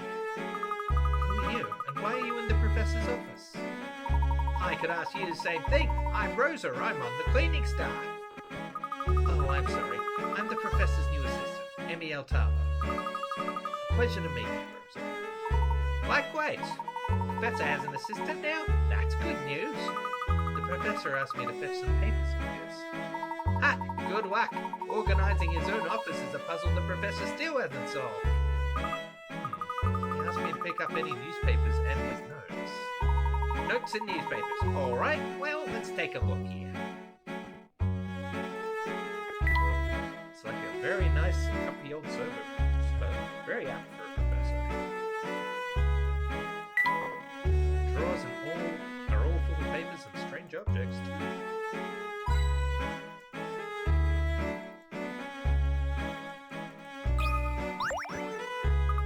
So this is the professor's desk. What's this? A puzzle? It's in the bag. I found an old bag while I was doing a spot of spring cleaning. What do you think was inside? See if you can create the mystery item using the 3 different pieces forming a bag shape below. Oh, and put the finished article on the table next to where the bag was.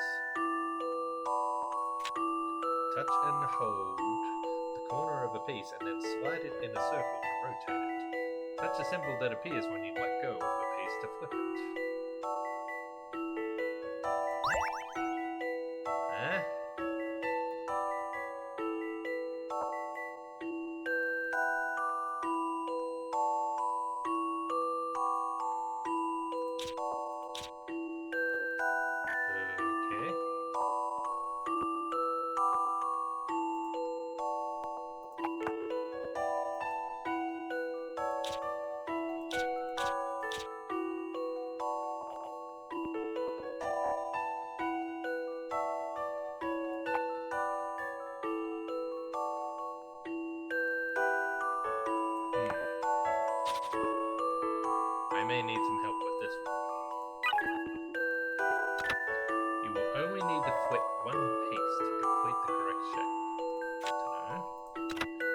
recognize parts of the object in the unassembled pieces.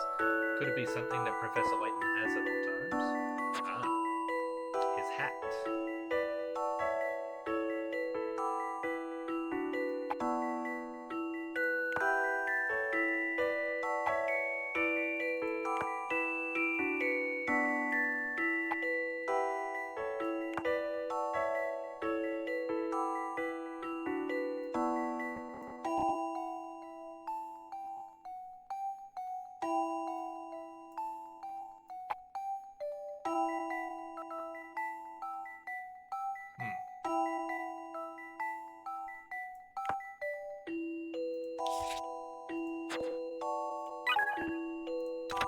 Professor Layton is known for his signature hat, isn't he?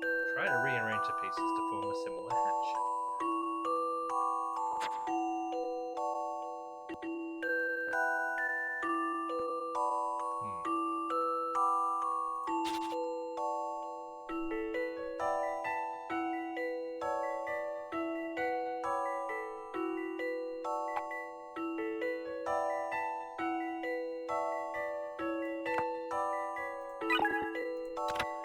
Flip one of the pieces that make up the body of the bag and rotate both pieces so that they can be placed back to back. The part that makes up the handle of the bag will form the top of the hat. Okay.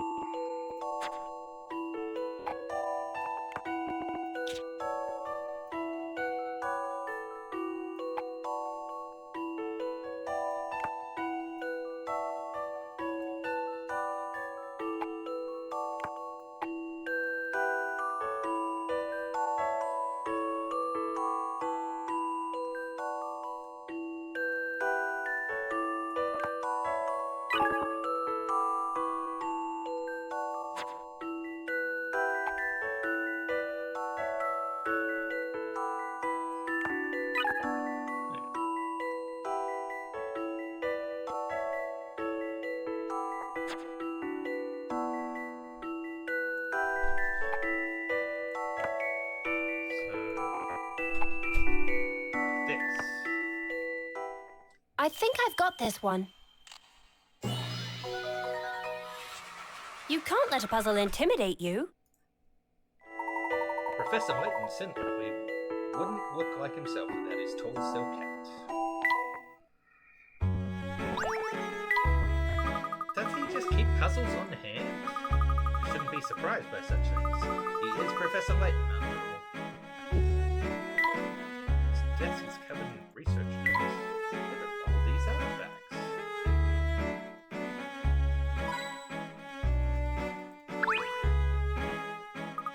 Here they are, notes and newspapers all together. You found them. Good work. Thanks, Rosa. I better get back to the professor. You take good care of it now. There's something stuck here between the drawers.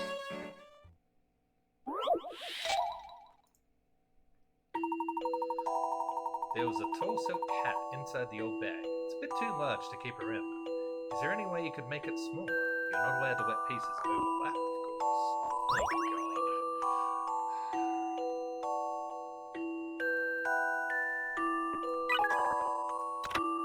In the other puzzle, you made the hat shape by placing the three pieces next to each other. If you are using the same three pieces, no conventional solution will result in a smaller hat. You're going to have to look at this problem a new way. The frame given to assemble the pieces in should serve as a hint. If the task is to make the hat smaller, then why have you been given a larger space to work in?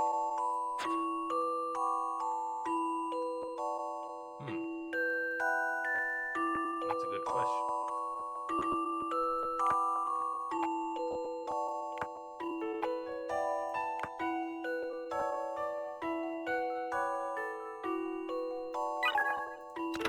Take the piece that forms the top of the hat and place it on the bottom center without rotating it. The silk hat will rest on top of this piece. Okay.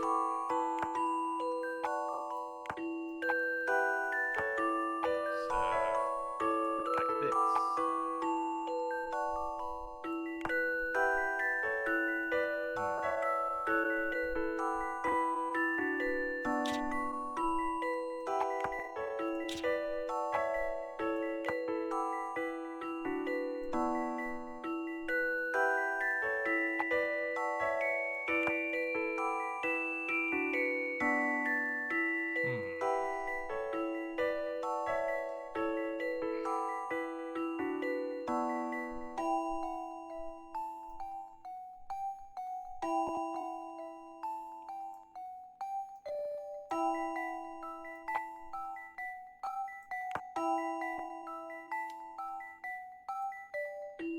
Ah, What do you think about this? shatter. I did it, Professor. He's not here. Correct. It does look smaller now, doesn't it?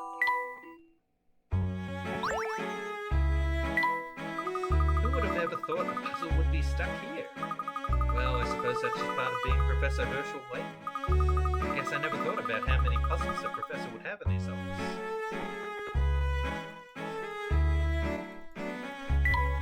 It's exactly what an archaeologist's office should be like.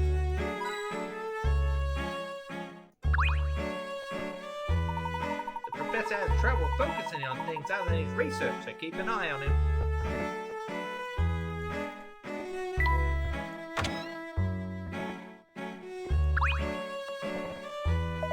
Did you find what you were looking for, Emmy? Yes, sir. Thank you. Excellent, excellent. Dean Delmona, did you do something different recently? Why, what do you mean? Oh, nothing, I guess. Dean Delmona's head seems a little shinier than I remember.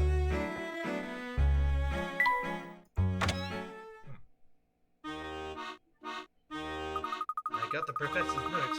Now it's up to Scotland Yard to find those records. With Inspector Grosky's help, I should be able to get what I need.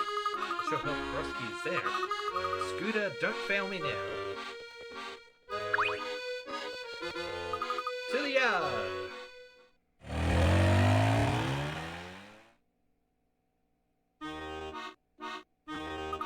Scotland Yard.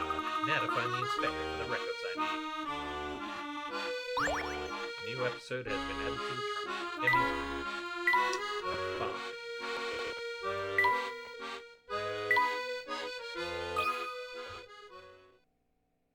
I know the professor doesn't recall, but this place sure takes me back to the day we met. Ooh, backstory. But I didn't do anything. You and the rest of the pickpocket scum in this city are finished. He says it was you. Are you calling him a liar? No, of course not. Ugh. She saw the wallet that was in my pocket. Liar! This is ridiculous! I'm telling you, this child was confusing me with someone else. Oh, that one. Is that right, Man, son? look at this You guy. just confused? She did it. Shut it! Might I be of help?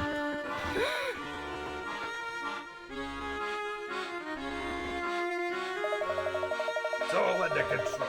This lady here swiped this poor boy's wallet.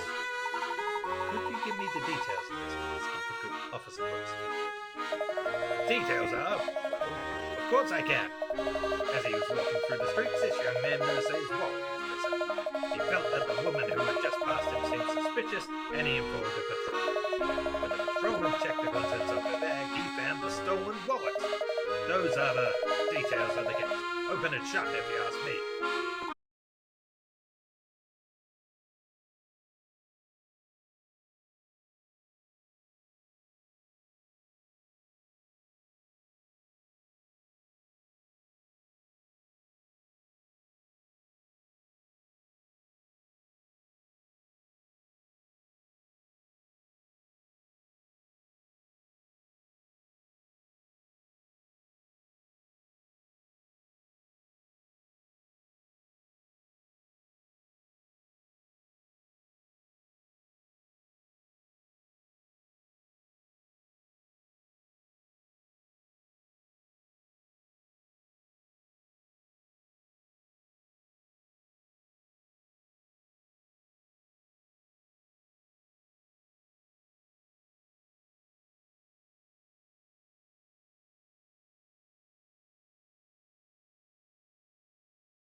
This explains why she has such a high opinion of me, doesn't it?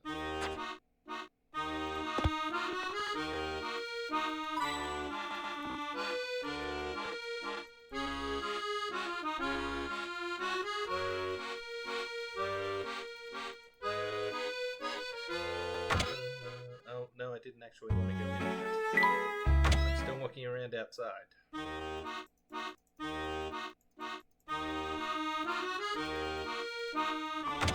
No! Stop that!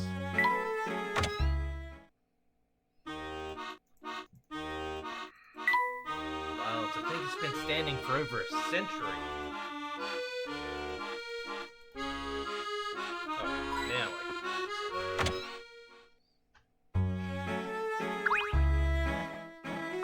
Excuse me, where can I find Inspector Grosky?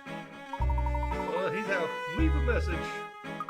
Actually, I'm kind of in a hurry and I need to look at some files. Oh, tough tomatoes, lady. Sorry, no access without authorization. What kind of records are you looking for anyway? I need the archive report from a town named Misthallery. Misthallery? Huh. Their crime reports for the year could fit on a matchbook. That was police humor. You can't see them without authorization. Fine. Can you at least tell me where Inspector Grosky is? Oh, that I don't know. You might be able to ask around a bit. You can see if anyone is up on the second floor. Thank you, Fish.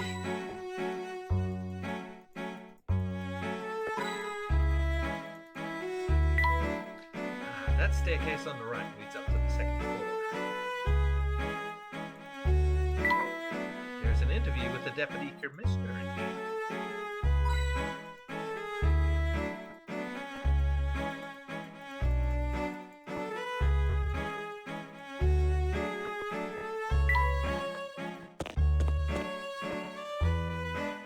Oh, she looks good.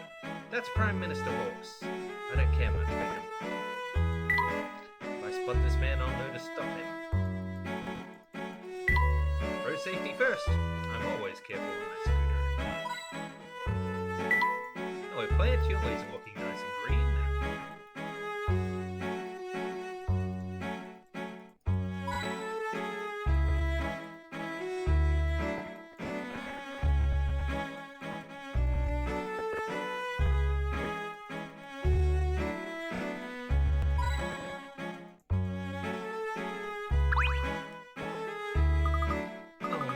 That Monica? Emmy Altama? How long has it been? Monica, hi, sorry, can't chat. I'm in the middle of something. In the middle of something? At the police station? Are you investigating something? I bet you're going to ask Inspector Grosky for help because you're in over your head, right? Do you know where Grosky is? He's been working that case in central London for weeks now. Thanks, Monica. Let's catch up soon. Bye. Do I have "Please Annoy Me" written on my forehead? Looks like she'd be pretty easy to annoy. If Grosky is in central London, I should check the city centre. Someone must have seen him. Okay. This may end up taking longer than I expect.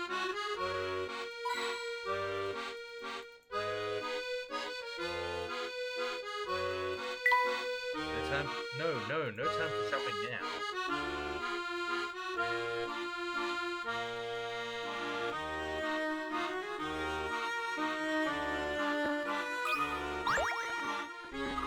Excuse me, but did you happen to see a girly sort of fellow come through here? Disheveled pair of fellows stormed through here. They clearly had no respect for nature. Which way did they go? They headed over that way across the street. Thank you. Wait, is that it? Aren't you interested in taking a moment to enjoy these flowers? Please take a moment to relax. Enjoy the flowers. And this puzzle.